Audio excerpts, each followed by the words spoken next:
Hello friends, నేను ఈరోజు మీ ముందుకు ఒక ముఖ్యమైన విషయంతో వచ్చాను.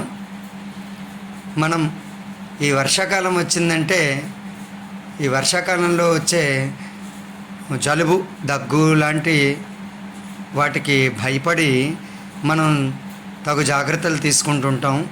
అన్నిటికంటే ముఖ్యమైన జాగ్రత్త ఏంటంటే ఈ వర్షాకాలంలో మనం బయట విడిచిపెట్టే చెప్పుల్లోని, షూస్లోని విష జంతువులు చేరి మనకి హాని కలిగిస్తాయి.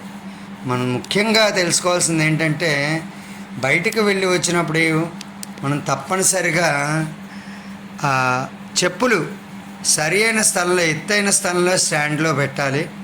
అలా వీలు కాకపోతే మనం బయటకు వెళ్ళేటప్పుడు మళ్ళీ ఒకసారి దూరం నుంచి చెప్పుల్లో ఏమైనా ఉందో లేదో చూసుకొని జాగ్రత్తగా పరిశీలించిన తర్వాత మాత్రమే వెళ్ళండి. ఫ్రెండ్స్, చూశారు కదా, ఇక్కడ ఒక అపార్ట్మెంట్లో గ్రౌండ్ ఫ్లోర్లోని పెట్టిన స్టాండ్లోని చెప్పుల్లోని ఒక పాము దూరింది. ఆ పాము దూరినట్టు అదృష్టవశాత్తు వాళ్ళకి తెలిసింది కాబట్టి వాళ్ళు బయటపడ్డారు. వాళ్ళ ప్రాణాలను వాళ్ళు రక్షించుకున్నారు. మనం కూడా అలా చేయాలంటే మనం ఏం చేయాలంటే తప్పనిసరిగా బయటకు వెళ్ళి వచ్చిన తర్వాత షూస్ని కానీ చెప్పులను కానీ సరైన ప్లేస్లో భద్రపరచుకోవాలి.